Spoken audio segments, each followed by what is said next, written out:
You're watching Oilers Nation Everyday with Tyler Yaremchuk. Your one-stop shop for all things Oilers. Liam and I have also accepted offer sheets. It's now Flames Nation Everyday. Jay, you have 7 days to match. Let's get into it with the lead.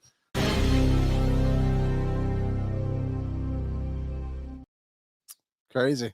I didn't think it would come to this. But Podcast listeners, we had Flames Nation logos flashed up on the screen. So low ball after low ball after low ball. Yeah. I did not want to push that button.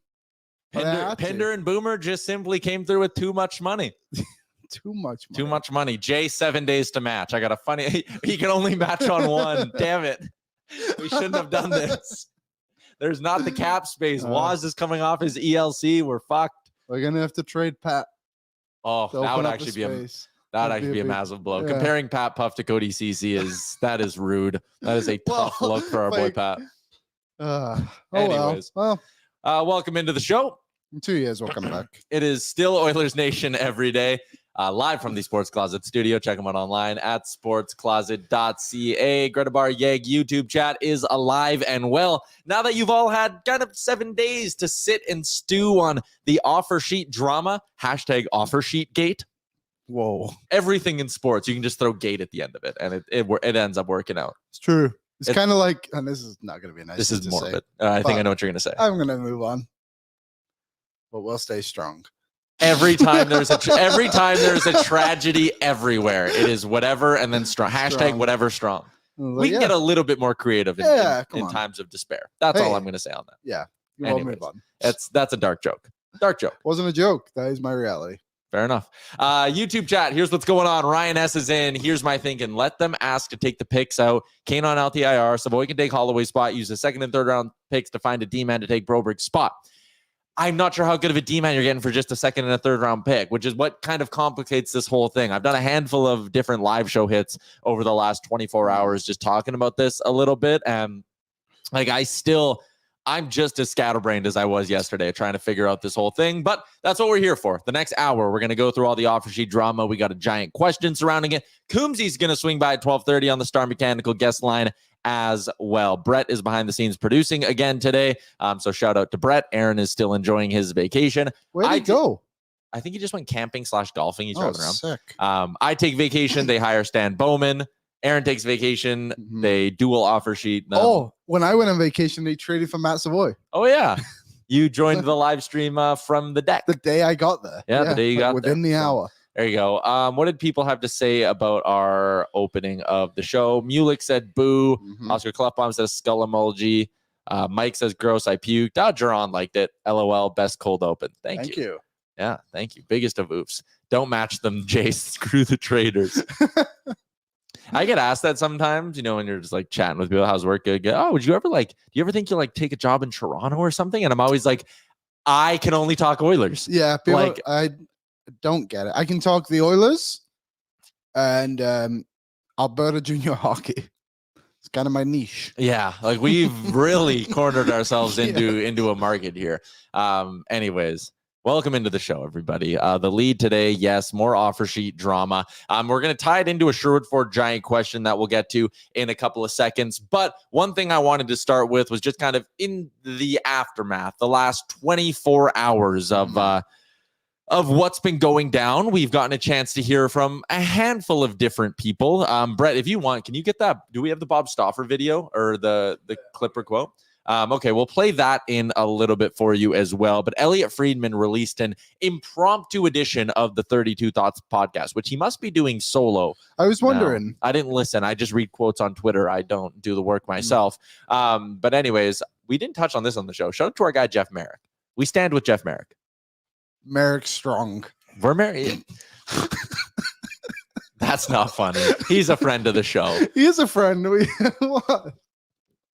Come on. All right. I stand with Jeff Merrick was the point of all that. I stand with Jeff Merrick too. Yeah, he got the raw end of that deal. He's unlucky. I think he'll land on his feet though. Elliot is solo. Okay.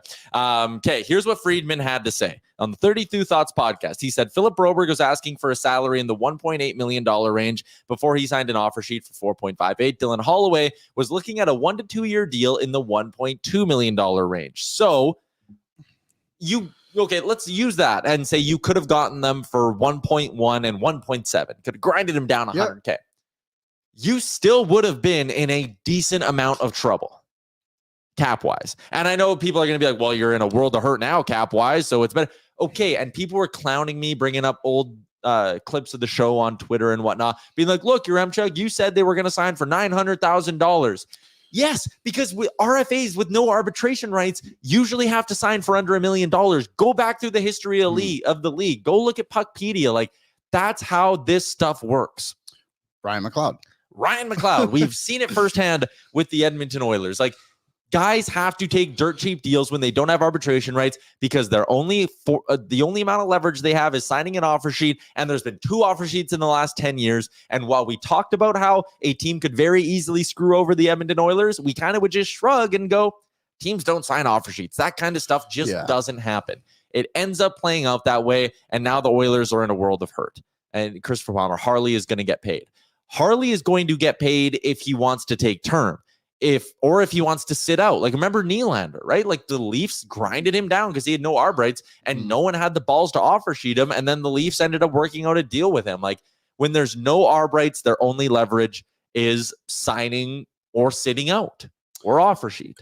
Nylander missed the start of the season. Oh, right? Yeah, he did. Yeah, he went kind of deep into it. And, you mentioned that there's only been 2 offer sheets, weren't they? They were just Montreal and Carolina. Yeah. Just shooting back at each other. Exactly. So, again, like the expectation that, you had to be scared, the idea that you had to be scared of an offer sheet, I didn't see it then. So, yeah. Anyways, the Oilers, I think the correct decision, and we'll get to it with the Bob thing, would have been to try sign these guys in the regular season. But as Friedman went on to say, Philip Broberg was going to, quote, punt any contract discussion into the summer, which makes sense. He was buried in the minors, not being given a lot of opportunities, and had, we believe, potentially at some point asked for a trade out of Edmonton. Mm-hmm. Why would he have signed during the regular season? Holloway may be a bit different. He was banged up, whatever. You maybe could have tried to get him done earlier.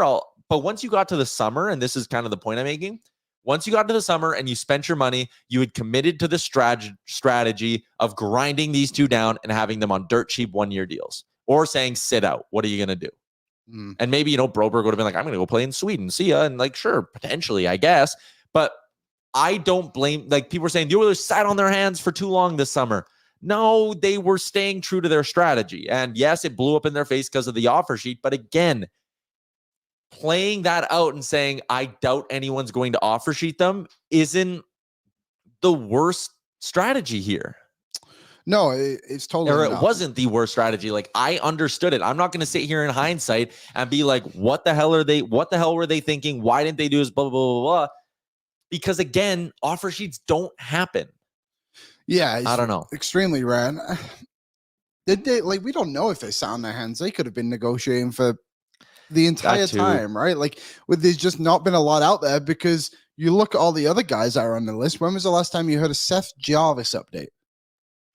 Dawson Mercer, Thomas There's some Harley, huge names on that list, and it's just like, you don't hear about these guys because there's the assumption that it's just going to be fine and get done. And now they have 7 days to figure it all out and get it sorted. But it's interesting because there was a lot of blame last night from fans on Ken Holland after the news came out that he was asked to get this done sooner. But when you kind of run through the exercise, like, why would Holloway and Broberg want to even discuss it then at that point, right? And now there's people going through being like, Ken Holland masterclass, and listed off his 4 first-round picks. And it's just like, well, Holloway and Broberg are clearly good players. They're getting offer sheeted by another team. Like, that's hard to blame him. So, like, I don't know. I don't really know.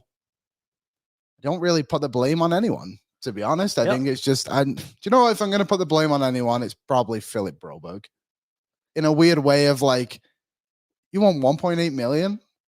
That's crazy ass. Like, bro, what did you say Holloway was? 1.2? 1.2. That's very reasonable. You're asking him to essentially score 10 plus goals for you in a season, which he's come close to doing his short stints. But like, Broberg, like, I don't know, that seems a bit greedy for me. 1.8, even before the offer sheet of 4.59. Like, the more you kind of look at this guy, and he's going to be a great player. Maybe this is the wrong take on it, but like, maybe you do just let him go. Maybe you let Broberg go and just hope you can replace him down the road with something else, because this is a guy that clearly is more about the money than anything, than actually like trying to play. Like you talk about the Hyman thing, where it's like, we need to all try and come back here. Yeah, but I also like 1.8 million. I don't know. That seems crazy to me. That's a guy in a different spot in his career, right? Like, not really. Well, no, like Hyman has. It's easy for Hyman for Hyman Broberg. Yeah, like I thought you talking about Holloway. Yeah, Broberg. no. Like it's easy for Hyman to sit there and be like, everyone better be back next year because, well, Zach Hyman, you have $30-some million guaranteed and rich parents. Yeah, thank goodness. But right, and again, it goes back to the Corey Perry thing. Like, why the Oilers were okay paying Corey Perry 1.15 before getting Holloway done. That I'll admit is a misstep. Yes. You should have gotten Holloway done before you even thought about offering Corey Perry anything, let alone an overpay. So that's annoying. Friedman had another interesting nugget. When the Oilers talked to the Blues about Buchnevich at the deadline, the Blues were interested in both Broberg and Holloway. I think they wanted 3 assets for Buchnevich. So you can take that from Friedman, Broberg, Holloway, and a first. And we talked about that. We did speculate on that type of a deal at the deadline, and we said that's a massive overpay. You look back at it now, and it's like, damn it. You could have had Buchnevich. Yeah. I guess if you have Buchnevich, you don't have Arvidsson and Skinner. Yeah, I'll take Buchnevich. He's a point per game player. So Skinner. No, he's not. Jeff Skinner, wasn't he 80 points like 2 years ago? I mean, don't get me wrong, I love Buchnevich. They're not even in the same stratosphere. He only had 46 last year, 82 the year before. Sorry. Yeah, you're probably right. I do like having the extra depth though of having 2 guys rather than just the Buchnevich, who's great. Okay, now I want to get into the drama side of this. Brett, do we have the Stauffer thing? Our boy Bob Stauffer hosts a great talk show in town. You've all heard of it. You love it. Oilers Now. We love Bob. He gives great info. When Bob speaks, this show listens.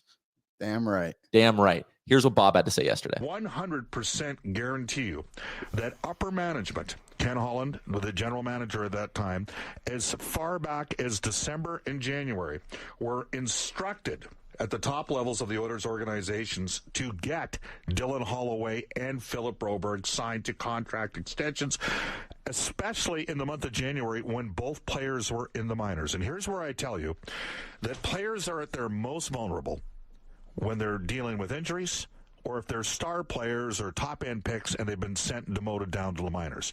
That there's a theory that that's the time that you reinforce with them that they're future part of the plans in your organization. I see that line of thinking. Could you, again, but Friedman makes it sound like Broberg was saying no, like I'm not going to sign, I'm going to punt it to the summer. Could you have gone to Holloway at some point during the year when he was, quote, vulnerable, down in the minors, on injured, whatever? Could you have said, hey, look, we believe in you and we want to give you some runway to develop here. Here's 3 years by 1.2 or 1.3 million. Sign it. We think we're going to get a value deal. Let's say maybe. And if Holland was instructed to do that and didn't, then that's a fail on Ken Holland. And someone asked, do these offer sheets happen with Ken Holland here? That's where I'm going to get into the conspiracy side of this a little bit. Ken Holland and Doug Armstrong are very good pals. Yes, they are. They are. I don't think, and this is like, I'm not an insider, so don't like be running me like Tyler Armstrong. I think Ken Holland maybe feels like he was pushed out of here a little bit. He should feel that way because they tried to push him out a year before his contract was even correct. done. So if I'm picking up what you're laying down. Go on. I just think maybe Ken Holland feels like he was pushed out a little bit here. Yeah. Maybe there was some animosity at the end. And maybe Doug Armstrong sits there, talks to him, and is like, hey, do you think these players are good? And Ken Holland was maybe like, yeah, they are. And guess what? The Oilers are super vulnerable. They don't think the offer sheet's coming. And who else is working in St. Louis's front office? Peter Chiarelli. And I think there's enough anti-Oilers mindsets in there. Also, Bowman, Armstrong, Chicago, St. Louis connection, Hockey Canada, Hockey USA connection.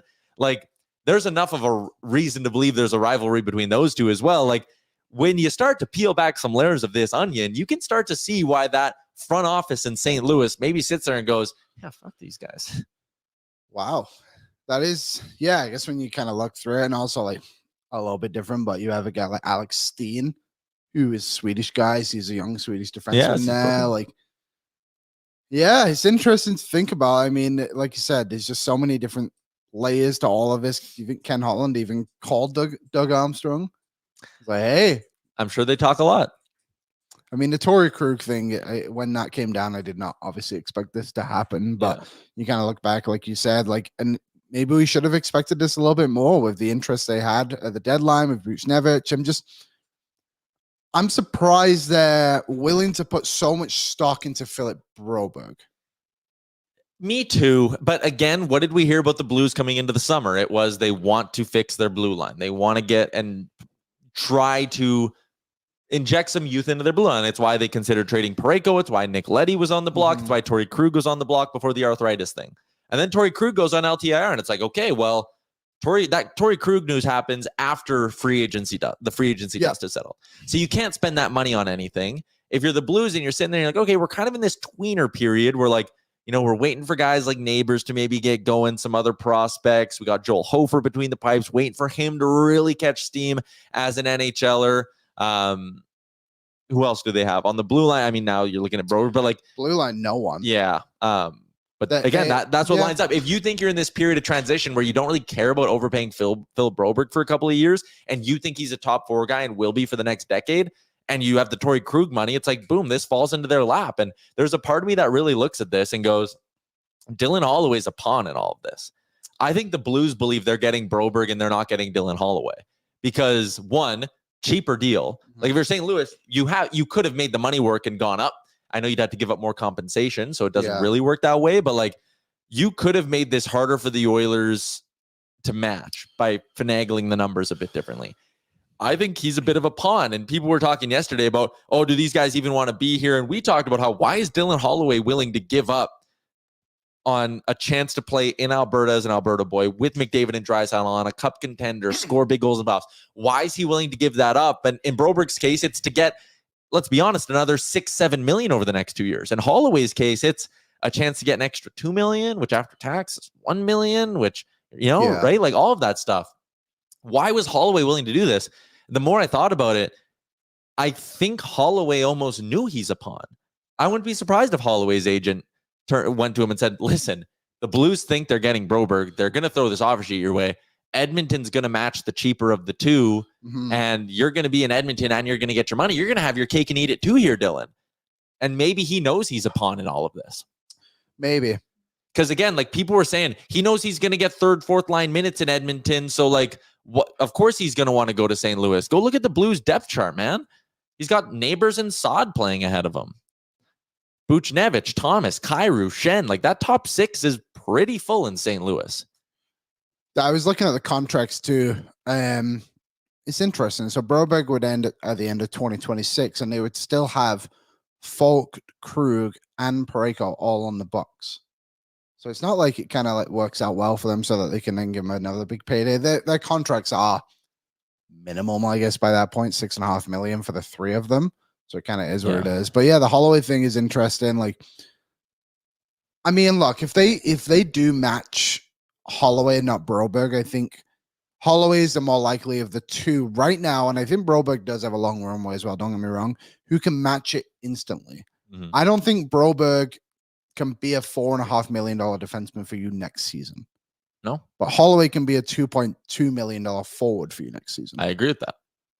You need 15 goals out of Holloway for him to match that, which on this team, if he puts up, shouldn't be that difficult. Yeah, if he can find a way to be a 40-point guy for you, he's a value deal at 2.4. Yeah, but Broberg, like, he's got to eat 20 plus minutes a night and be damn good at it. And he's only shown he can do that for 10 games. There were 10 playoff games, 7 of which came in the Stanley Cup final. Hell yeah. But still. And if they were to match both and move on from Cody Ceci, I want it to be known that I don't think anyone in this room would be upset that that happened, that they're now paying those two guys $6 million. And that was something I talked about yesterday with Harm and Quads on Canucks Convo. But it was like, I saw a thing on Twitter, like, if you can justify Ceci at 3.25, you can justify Broberg at 4.5. And I understand jumping to that, but like, don't justify an overpayment by pointing to another overpayment, right? Yeah, and there was one other thing too, is that the Oilers need to rely on their younger guys going into the season. It's like, but the idea of relying on those guys wasn't them getting paid $6 million combined. The idea was, look at the value you're going to get for $2 million. Yeah, and now you're looking at it, and you're looking at it, and just based off value, you're hoping guys like Connor Brown and Janmark can kind of step up a little bit, right? And now Yeah. that those are your value contracts. But just out of curiosity, I looked who Philip Broberg's agent is. Darren Ferris. You ever heard of him? Punk. He does actually have a lot of NHL guys. Yeah, you come down, meet me at the bike racks, Darren. So Tell here's you how some, of the, I'll offer sheet something. here's some of the players he's got paid in the last Offer few my foot up years. your ass. Josh Anderson. Oh, he's a terrible contract. Agent win. Terrible contract means agent did a great job. Anthony Siu. Well, at one point. Anyways. He's actually gotten like a string of 1-year deals that have worked out well for him. So continue. Joel Edmondson. Oh my God. A couple more. He just signed with the Kings, right? Yeah, the huge Like a massive ticket. Yeah. Another guy who's got paid a lot. Nazem Kadri. Good player still, but Taylor Hall as well, getting paid a bit. Yeah. Matthew Nieto, which is a small one and not to be a thing. But do you remember last year the Oilers signed him and then didn't have him? Do you remember that? It was it was like that the Oilers had signed him. Nieto. And then, all of a sudden he was nowhere near. Yeah. But the big one in all of this, which is very interesting, and a lot of stuff going around with this guy's name this season, who hasn't been moved yet. He's Mitch Marner's agent, too. So we'll see. All right. Also, Philip Zadina is still looking for a contract, so maybe that's a replacement for Holloway. Okay, we're going to get to Coombsy's going to join us on the Star Mechanical guest line. We're going to ask him the Sherwood Ford giant question, and that'll be a big part of our conversation. So we'll get into a couple of things with Coombsy. But, Liam, we do need to get into our What's Trending segment for the day. We didn't do it yesterday because it was an emergency show. The whole show was trending. Yeah, we might have been trending. There were a lot of people watching. Yeah. What's Trending is brought to you by our friends at A&W. Burgers to Beat MS Day is back, celebrating its 16th year on Thursday, August 22nd. For every teen burger sold on Burgers to Beat MS Day, $2 will be donated to MS Canada. In the lead up to August 22nd, which, by the way, is 8 days from now, you can support Burgers to Beat MS by rounding up your bill with any purchase at an A&W, donating online at burgerstobeatms.ca, or using the A&W app, or using one of the many delivery apps and ordering A&W. A&W rallying communities to unite for the cause and raise awareness about MS in Canada. On August 22nd, Canadians can show their support to help envision a world free of MS. All right, what is trending? We're going to take a break from the Oilers stuff for like 5 minutes and talk Leafs Nation every day. Austin Matthews officially introduced as the Maple Leafs captain. John Tavares was there. John Tavares' kids were there wearing Austin Matthews captain jerseys. It seems like a pretty peaceful handoff here of the C. And I don't think this is all that big of a deal. I think generally in hockey, we make too big of a deal out of who wears the letters on their jerseys. So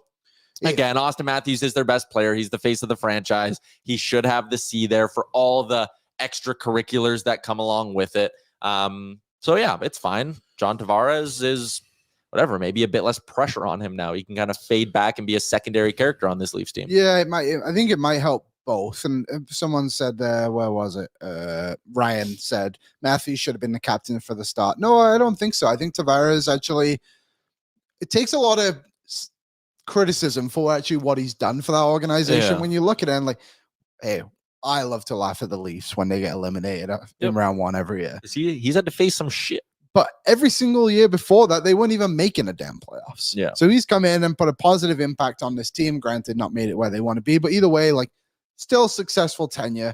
And I think when you look through NHL history, recent history at least, like look at a guy like Joe Thornton in San Jose. They just stripped him. Like that was it. Yeah, there's like you're not the captain anymore. You're done. And now it didn't seem like quite as good. Like he left a couple of years later. There was one other one as well. That's I can't think of it right now. But I do think the Leafs have made a right decision in this. And for Tavares, he got to wear it for so long in his hometown, everything like that. And now I can kind of take a step back. He only has 1 year left on his deal. Yeah. Maybe it makes him easier to trade if he's not the captain. Yeah. Mulek, Lightning did this with Lecavalier and Andrechuk. They did a bit of the reverse, though, because it was the young Lecavalier giving it up to the veteran Andrechuk. But the Oilers also did it at a time before we were alive. Lee Fogling gave it up to Wayne Gretzky. They go on to win Stanley Cups. So, again, like this is much ado about nothing, in my opinion. Does it make the Leafs any better next year? No. It gives Toronto media some low-hanging fruit. If the Leafs start off 0-10 or 10-0, it'll be like, is Matthews the greatest captain ever? Or did it cause a problem in the room because Tavares has 1 goal and Matthews only has 3? I saw a very funny post yesterday, and it was the video of Drake's son hyping up his friends before a basketball game. And he's like, he's like 6, right? So he's like, come on, guys, we got to try harder and listen to coach. And it was like Matthews to the Leafs in the second intermission, trying to hype them up to get him his 60th goal. And in brackets, it was like they're down 5-1 to Buffalo. It was very good. Anyways, shout out to the Leafs for making some news in the summer. I don't think this is again, it's not a big deal. They made a big deal out of it. But I guess when you're the Toronto Maple Leafs, you kind of need to do that. Kevin, do you think the Oilers should give the captaincy to Holloway once they match? Maybe, yeah, if that's what it takes. Only other thing, speaking of changes, so we talked yesterday on the show, the Elks officially have an owner. First time in their 75-year history, they're going to have an owner. I think there are a lot of good things that Thompson can do for this team to get them relevant. Starting it off with the rumors that Dustin Nielsen, who is about as plugged in as they come in the CFL, voice of the CFL on TSN, all of that good stuff. Also does a lot of stuff here in the city. He is very well connected in the Edmonton sports talk scene. He says that they could be considering a change back to the Esks or all the way back to the Eskimos. So, what are we doing? It's so dumb. It just doesn't matter. It doesn't matter. What that organization needs to do to put together a better product on the field and off the field and increase the atmosphere is get younger people going to the games and bring in that demographic. If you were to poll Edmontonians from the age of 18 to you can probably go all the way up to 35 or 40, go in that range, poll people and say, what's the reason you, even just keep it to sports fans, what's the reason you don't go to Elks games? Mm-hmm. I bet you there are 5 to 6 other reasons ahead of the name. It's always been dumb. All you're going to do is piss off people that you don't need to be pissed off about. And for the people who like the whine, the history, it's dumb. The name does not matter one bit. I'll disagree with you slightly. I think the name matters in the sense of they're so afraid to say it, and it's part of their history. You can't go back in the past and just pretend that they weren't called the Eskimos. Yeah. But now they're so afraid to even recognize that was part of their history. But they still do. They brought back Ricky Ray last year. But they call it Double E. They don't call it the Eskimos. And I just think stuff like that. I don't think changing the name matters at all. Plenty of franchises have gone through, and it would just be such a silly thing to do right away. Like you said, there's plenty more things, but just don't be afraid to recognize what you were. And I don't know. That was kind of my stance on it. I think Elks is fine. Quite frankly, I think if they were actually winning football games, it wouldn't even matter. But exactly, they're not. And that's one thing. The product on the field needs to be better before you worry about the name. But just don't be afraid to recognize that was part of who you were. People saying if they change the name, the attendance will instantly go up. I guarantee you it'll go up for 1 to 2 home games, and then it'll crash right back down. They change the name. Well, again, to me, if you stopped going because of the name change, you're not a real fan. If the Oilers changed their name to whatever, if they were just Edmonton Hockey Club, I would go. I just wouldn't care. If you're going because of the name, people saying I quit going because of the name change. Okay, good for you. Yeah, that I wouldn't stop. I stopped going because they suck and I don't want to watch crap. And I stopped going because I think the promotions to get me in aren't particularly good. Getting to and from the Coliseum isn't particularly good. The tailgating does make me want to go, but there aren't a lot of bar options around there. You got to go back to downtown, all that stuff. There's plenty of reasons why I don't go to Elks games. So for the tailgating, which I agree is a cool thing, they have it in the wrong parking lot. It needs to be by the LRT so then people walk through there and see it. It's on the other side of the stadium and nobody comes from that way. You don't just casually walk that way to the stadium. You know, all the parking's on the other side, the LRT. It's just, they got to figure that out. And I know it's kind of the parking right thing, but maybe you just figure that out. Also, people saying the CFL sucks because of the NFL. The Riverhawks. The Riverhawks had 147,000 people at their games. That is far from professional baseball. Yeah. And I bet you of the 147,000 people who went, how many of them could name more than 1 or 2 players on the team? I could name one. Tommy Takeyoshi. And he's not even on the team anymore. He's on the team anymore. So, again, the Stingers, great. That's professional basketball. They do a good job. They sold out their playoff game here in Edmonton. Again, that that's no one sitting here being like, well, the CEBL sucks because it's not the NBA. Like, yeah, it is a shame to see how far the organization has fallen. And I do think COVID did have like a big impact on like the CFL and everything like that. But just one other thing that sucks, and it's not really anyone's fault, just the way it is. But the Elks never have any good games. Like, they don't play on Friday and Saturday nights at home because they stink, and TSN doesn't want to put them on those primetime shows. So when they get better, I think that'll bring it back. Because when I was a young boy, Tyler, like 3 years ago, I loved going to Elks games on Friday nights with my buddies. Yeah. I once went in a limo to an Elks game. It was unreal. It was $100 for the limo or $60 for 2 Ubers. I mean, you're just a businessman. Yeah, you can't go wrong with that. Yeah. All right. Whatever. I'm not doing the name talk thing. Jesus Christ. I shouldn't have even started it. Anyways, that was what's trending for our friends over at A&W. It is time now to get over to the Star Mechanical guest line. But first, a message from our friends at A&W.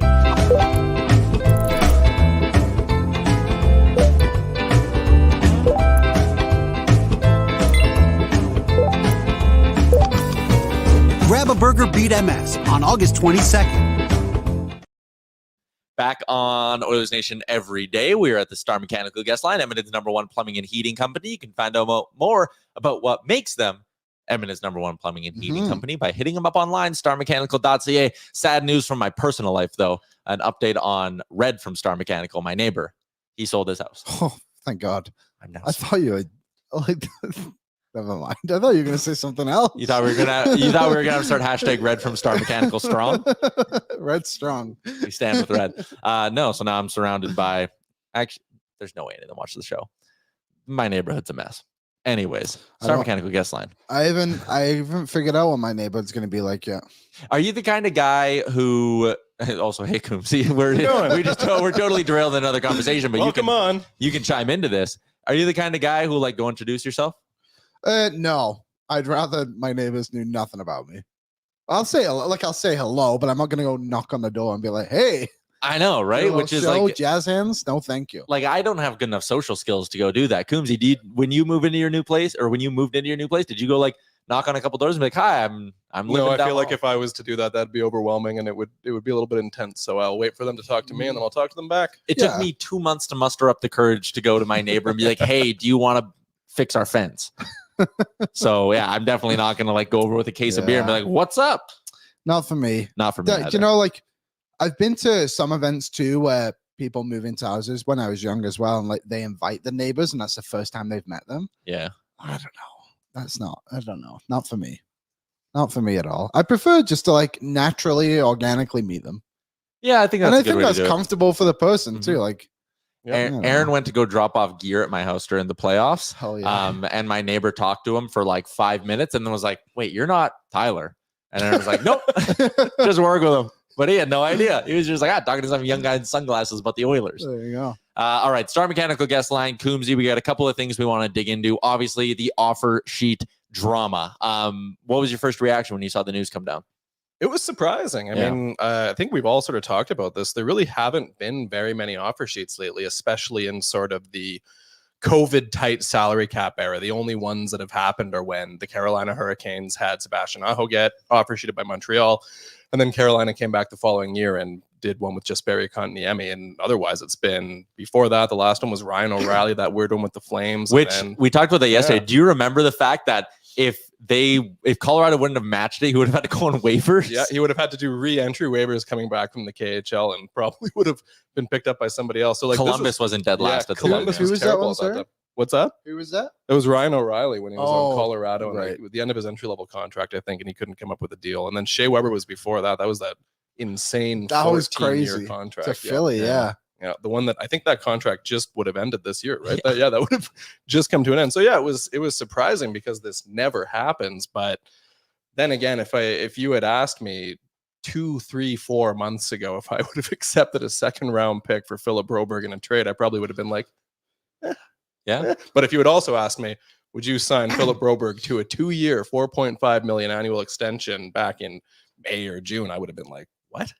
It wouldn't even have been a consideration. So, like, if those 10 games don't happen in the Stanley Cup playoffs, this doesn't happen. No. Then that's a great point. Like, flash yourself back to May. In May, if you're like, hey, Broberg's going to get offered a second-round pick, Oilers going to do the deal, you probably been like, okay, they moved on. They got a second-round pick to maybe try to upgrade the blue line. That's cool. If you also would have said, like you just ran us through, like, yeah, he's going to sign for 2 years, $9.1 million with a team. You'd have been like, oh, It'd be shocking. Why? What happened, right? Even when you look at the comparable, people talk about, oh yeah, Oscar Klefbom didn't have very much playing time under his belt when he signed his, was it 7 years, 4.167? I think that's what it was. But the difference with this Broberg one is it's only a 2-year contract at that raise. So he's going to come back next time around 2 years from now as an RFA again with arbitration rights at that base number. With a qualifying number that'll be 4.9. Yeah, exactly. So he's starting from that number now, as opposed to people are talking about, oh, why didn't you sign him to a 1 year, $1 million extension in December? But then, think about his agent, like his base number would have been that, as opposed to now his base number is this. And through all of his RFA years now, every single number is going to be higher. Yep.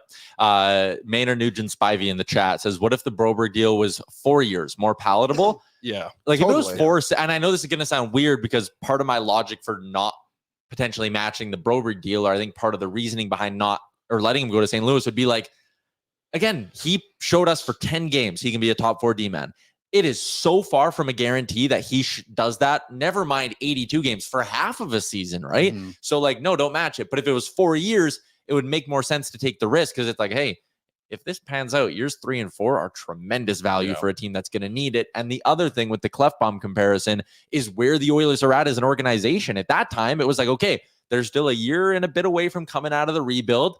They had cap space. They could take risks like that. The Oilers, where they're at right now, were like every $10,000 against the cap is so valuable. You can't afford to take that risk unless you're damn sure. No, you can't for sure. It's just going to, I don't know. Like for me, again, I think I would just move on from it and just like, Kroom, I guess a question for you. And I said this yesterday and people kind of countered back at me. If hypothetically the Oilers don't match either of these two guys, you got a 2nd-round pick, 3rd-round pick, and you also have whatever else you have in the locker, right? Do you think they can come out better this year by the time the deadline comes and passes? I think if you're viewing it as Holloway and Broberg still as a package, it's hard to replace them both. But I think when you look at it, it looks, and I mean, you said this earlier, it looks like the Holloway one's a pretty easy one to accept. It's not that much money. You're only getting a 3rd-round pick. That's a nothing return for a former 1st-round pick who, even though he only has 9 regular season goals, you can't really replace that quickly right now. But with Broberg making that money, then you get your 2nd-round pick as well. And the Oilers right now don't have a 2025 1st or 2nd-round pick. So it's not going to be easy for them to go and make upgrades at the deadline. I'm not saying you let Broberg go because you need to get this 2nd-round pick to make your life easier or whatever. But I mean, having that pick would give you a little bit more ammunition if you want to go make a midseason trade or if you need to attach a pick to Cody Ceci to upgrade during the season. But I really do think the reasonable path forward here for the Oilers is dump Cody Ceci's contract, and that's how you justify the raise to Broberg. It's not ideal, but that's the situation that you're in, and sometimes things just don't work out perfectly. So I did a little bit of research. Okay. On players this past deadline that were traded for a 2nd or a 3rd or both. Okay. So there is 1, 2, 3, 4, 5, I think 7 players. I counted that really weird. There is 7 players. Tyler Toffoli, 2nd and 3rd, obviously the biggest one, I think. Went to Winnipeg. Joel Edmondson, a 3rd and a 5th, went to Toronto. Yakov Trenin was a 3rd-round pick. There was a couple of minor prospects thrown in that one too. Vladimir Tarasenko was a 3rd and a 4th. Alexander Wenberg went to Seattle to New York, 2nd and a 4th. Mantha, a 2nd and a 4th. Ilya Labushkin, again, a couple of minor players in there as well for a 3rd. That's kind of the market you would play with at the deadline. Are any of those guys an upgrade over Holloway? I would say just in this scenario, 3 of them. Okay. Mantha, Tarasenko, Toffoli, just from the defenseman there. Probably not going to find another equivalent of Broberg or even close to that. But maybe the market's a little different this year. Yeah, and I think that's That's an interesting way to look at it, but also, and Brett's going to pull up in a couple minutes here the draft picks from Puckpedia, and we'll work through that a little bit because I do have a thought on what that second round pick could maybe allow you to do. But I did want to float you guys our Sherwood Ford Giant offseason question of the day. It's brought to you by our friends at Sherwood Ford the Giant. Tired of dealership hassles? Sherwood Ford in Sherwood Park is all about convenience, upfront pricing, and their giant deal program. Get clear, no nonsense pricing on new and used Fords online with all incentives included. Plus, enjoy the ease of mobile service, free pickup and delivery, and same day or next day service appointments. Sherwood Ford the Giant. This is your question. How much would you be willing to attach to Cody Ceci if it meant keeping both players? There is word from Friedman, and this is one of the quotes we left out of our earlier discussion kind of on purpose, but he said, quote, if the Oilers wanted to trade Ceci, they could. They had options, but I don't know yet that's really what they want to do. However, now that St. Louis has done this, they might be boxed into it and forced into it. So it just reading between the lines there, Oilers could have dumped Ceci earlier in the offseason if they wanted to. They don't want to, or they did not want to. Now that you have this idea of you're forced into it, is there a team out there who's still going to put their hand up and say, yeah, the deal from July 2nd is still on the table? Or are they going to say, whoop, nope, you're going to give us some. You're going to give us Max Wanner. You're going to give us a third round pick. You're going to give or pay us to take Cody Ceci off your hands. So Brett, you can flash up the draft picks here if you don't mind. These are the picks the Oilers have at their disposal. How far would you be willing to go? Like I wouldn't give up one of the third rounders to get rid of Ceci. I would give up that extra fourth to get rid of Ceci. The Ottawa one is basically like you could consider that's like a high third, basically, because That's Ottawa fair. sucks. Like that's going to be a better pick than Edmonton's fourth. I would give up my own fourth and not Ottawa's. That's as far as I'd Yeah. go to get rid of Ceci. What's your guys' take? I'm on the same page as you. Like I don't think I know that we crap on Ceci a lot here just because of who he is and the role that he's in and who he plays with and the cost of the pairing. But when you take it all out and you look at it, Cody Ceci is a perfectly capable second pairing D-man on a mediocre, low-end playoff team, most of the teams in the league. And then he's a third pairing D-man on a cup contender like the Oilers. So, I mean, I don't think you have to be paying a second or a third round pick to get out from under that, even if you have to take on something back, like a $1 million contract that you still save money. But I don't think this is the kind of player where you're attaching a big thing to get rid of him. He's not that bad. And it's only 1 year too. Yeah, I can't see it being anything too major. Like people saying a second round pick. Like you said, like his contract is reasonable.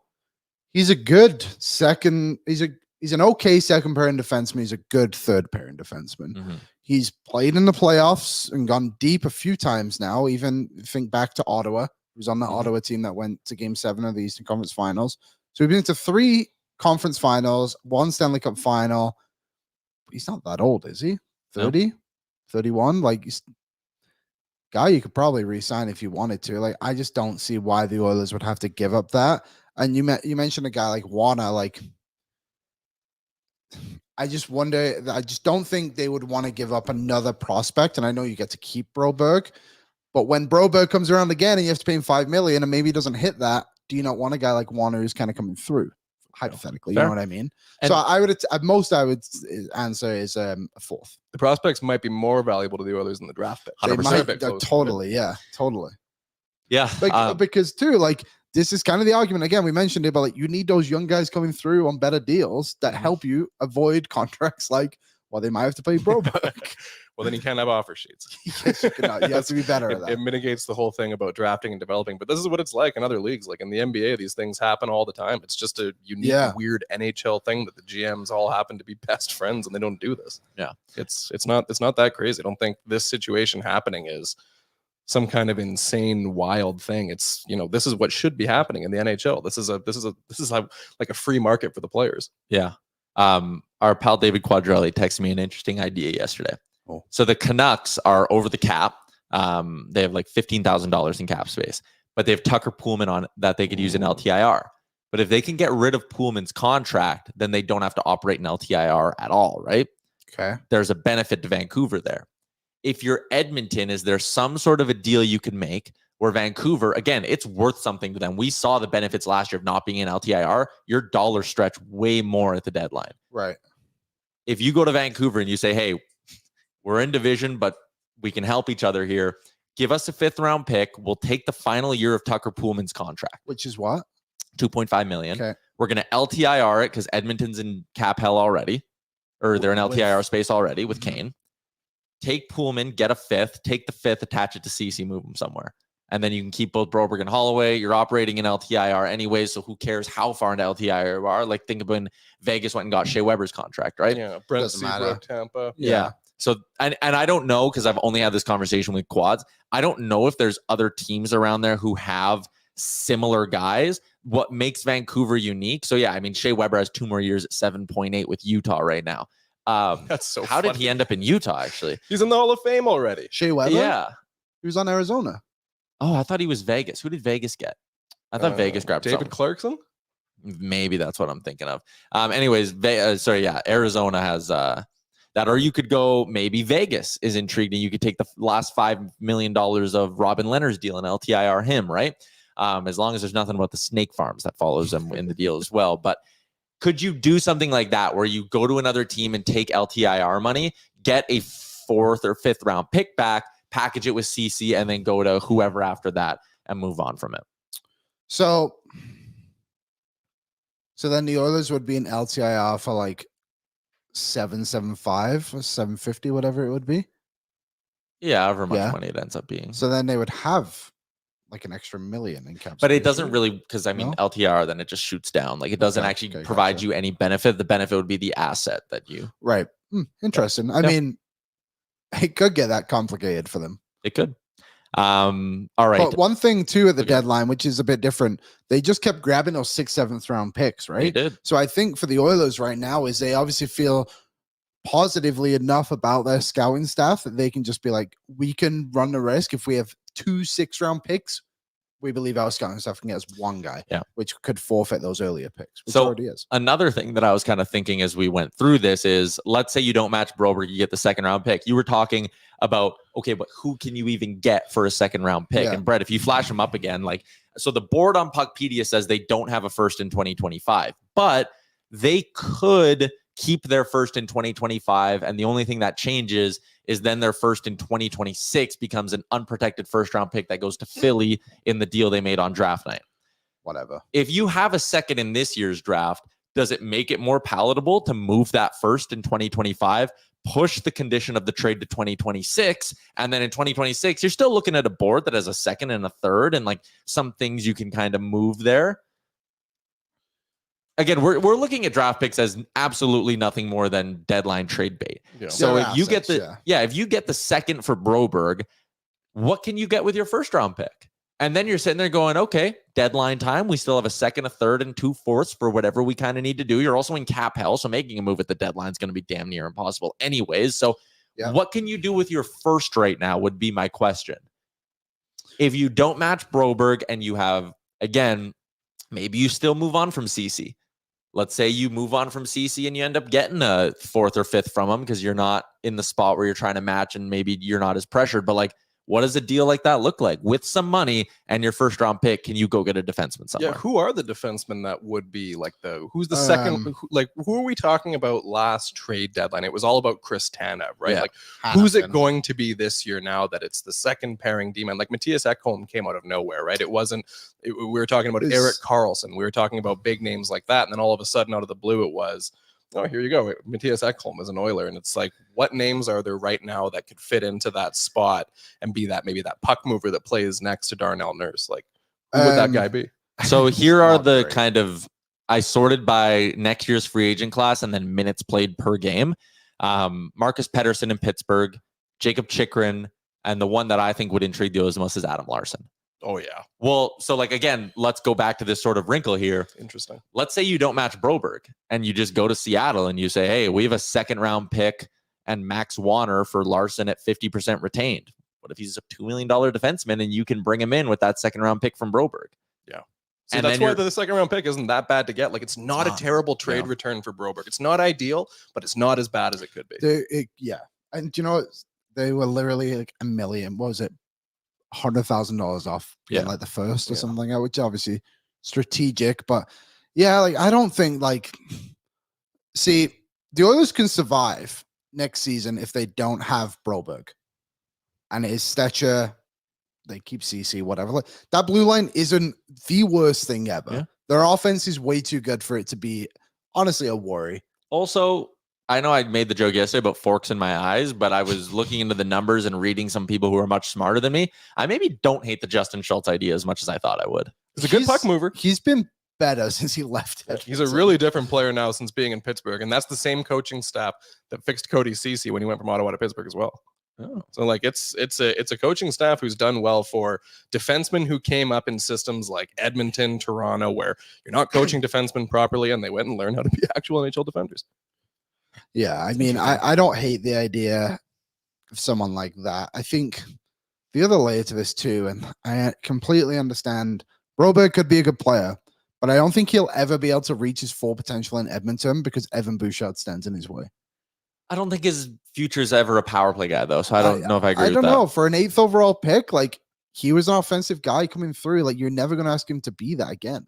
Nurse is kind of somewhat similar of like, that job got taken away from him. I think Broberg is more along the Ekholm side of things, where like he's a guy who has good puck skills, can put up numbers, but his bread and butter his bread and butter is puck moving and playing in his own end. He should be the one that takes over for Ekholm long term, playing with Bouchard. That should be Edmonton's top pairing. Hopefully, is what you think best case scenario is. Epiphany Larson won't return to Edmonton, so we know the reason he left. His dad died. He didn't want the bad memories. Mm-hmm. I think it'd be worth a conversation of times past. Not that like you ever get over that. I'm not trying to like say whatever, but like times past, it's 1 year. Do you want to come try win a Stanley Cup with a bunch of guys you were close with? Yeah, better version of the team too. Yeah, stronger version. Not Like, even a year. You're asking him to come for like 3.5 months. Potentially, yeah. Come for the winter, and then you can leave him for agency again. All right, let's move along. We got a couple other things we need to get to on today's show. We're actually getting close to the end of the show as well. Also, shout out to everyone over in the Greta YouTube chat. I see there's a lot of you in there today. Once again, over 500, second straight off-season show. We've gone over 500 on the YouTube. So, thank you. Big one. I need to remind everyone before we wrap up, we did get a question in the Facebook. Someone was asking, hey guys, where can I get a shirt or jersey like you have in the back? You can't get the jersey, but you can get the shirt version of it by heading over to nationgear.ca. And while you're over at nationgear.ca, you can get in on the Oilers Nation Open coming up at the end of the month, Millwoods Golf Course. We still got a couple of spots left in terms of foursomes if you want to get in. Shout out to Millwoods Golf Club, always hosting the Oilers Nation Open. We're happy to be going back there again. Private club conditions for under $100. If you don't have a foursome to golf with in the Oilers Nation Open, then you can get in on the auction to golf with myself, Jay, and Chalmers. We become a fivesome for the tournament. We're going to have a great chance at winning this thing, and all proceeds go towards Gregor's grad. So the 7th annual Oilers Nation Golf Open coming up on August 30th, presented by Star Mechanical and Oodle Noodle. Head to nationgear.ca. A bunch of different ways you can get in on the tournament. Wrapping up the show with one more segment, gentlemen. It is the Bet365 Other Sports Report. Shout out to our friends at Bet365. You can sign up today with the promo code OILYBONUS to get in on a huge range of markets. Whatever the sport, it's never ordinary at Bet365. Download the app today. Use that promo code OILYBONUS. Other Sports Report, really nothing going on outside of baseball, and the Blue Jays kind of stink, but you know who doesn't stink, Coombsy? Tell me about this new guy, Will Wagner. Son of Billy Wagner. Billy Wagner, that's right. I did not know that until you told me that on BJ and radio. I didn't do the math in my head. The Billy Wagner, Will Wagner kind of makes sense, both lefties. But Will Wagner, one of the guys the Jays got back in the Yusei Kikuchi trade, gets called up and makes his debut, somewhat controversially. Because remember, there was another guy on Sunday who hit his first major league hit and then got demoted for Will Wagner. And then he comes up and gets a hit in his first 3 at-bats. So he just won up the other guy completely. And he's already got, 5 hits through 2 games, 3 doubles? Yeah. He's tied the Blue Jays record for most hits through his first 2 major league games. You can look through the list. There are some good players, and then there's also guys like JPR and CBS. So it's a little like, I don't know about that. Cool. Again, we saw Davis Schneider come up last year and do incredible things for 2 weeks before cooling off. And then eventually it's a year later, and, you know, he's a good platoon major leaguer. But still with Will Wagner, he's a prospect who hit the piss out of the ball in the minor leagues. And I think he's a guy who, again, watching the post-deadline Blue Jays is infinitely more fun than the pre-deadline Blue Jays because there's youth, there's a bit of excitement, and there's reason to tune in because it's not like, oh, look, Justin Turner striking on fastballs down the middle, whatever. It's like, okay, there's some kids coming up now, and we're getting a chance to see them. It's relatively exciting. Who do they play next? They're still playing Anaheim right now. The Los Angeles Angels of Anaheim. They're going for the sweep this evening at 7:30 our time, which is detrimental to their lottery odds. Yeah, it's a really negative swing. Yeah, this is exactly what we didn't want to happen, but it is happening. So this is in Anaheim. It's in Anaheim. Yep. Do they still Near have Disneyland. I'm going there. You're going to Disneyland? Yeah, but I'm on an Angels game. Okay. Luckily, they play the Mariners. Who It's aren't a too bad. beautiful It's a ballpark. great- Well, great, yeah. as you know, I'm quite the athlete. I ran a half marathon through Angel Stadium once. It was all in Angel Stadium, like just loops. We just ran around like the Face kind pass 1,000 times. just ran by the dugouts. Did they still have the waterfall? Yep. I remember that.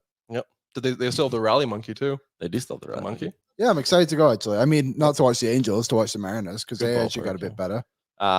Other sports sport, Coombs, you're good without a take on the name of the football team in town? Yeah, I'll pass. All right. That's fair. Before we let you go, before we wrap up the show, what is your prediction for what plays out with the Oilers in the offer sheets? Let's end with that. I think they're going to trade Ceci and keep both of the players that were offer sheeted. I don't think they want to trade Ceci, but I think they'll make it happen. I don't think it'll take that much to move him. These other teams around the league that see him as a good veteran D-man. Fair. Liam, what do you think? We'll be back on Friday too, so we probably won't have We an might answer have an by answer then. by Friday, to be Yeah, honest. maybe. One of the next two shows we will know. Because That's your answer to my question? No, my answer is I think they keep Holloway, and I think Broberg goes, and I think they just buy the bullet and hope Troy Stetcher can kind of take a step for them as a puck moving guy. They're going to wait until next summer and sign Jake Neighbors to a what I 7-year, said. $70 million contract and give him first round picks until the end of time. Oh, sorry, Richard. Richard is big mad. Can you read that comment in the Facebook? With the apostrophe S. Yeah. Fuck you, motherfucker is. Okay. All right. I think that is a wrap Good. on today's edition of the show. Big shout out to Coombsy for swinging by. Everyone in the YouTube chat, you were great. We're going to be back on Friday live from Sherwood Power Sports and Marine. So we didn't have time to do a player grade today because we're breaking down all of this offer sheet drama, but we will do a player grade live from Sherwood Power Sports and Marine. Bruce Kurlock, I believe, is going to swing by on Friday as well. So lots of reasons to tune into the show on Friday. Enjoy the rest of your Wednesday and the rest of your week, everybody, and we will see you then. Oil up. Thank you for watching Oilers Nation Every Day. Hit the subscribe button to never miss a show. And for more, visit OilersNation.com.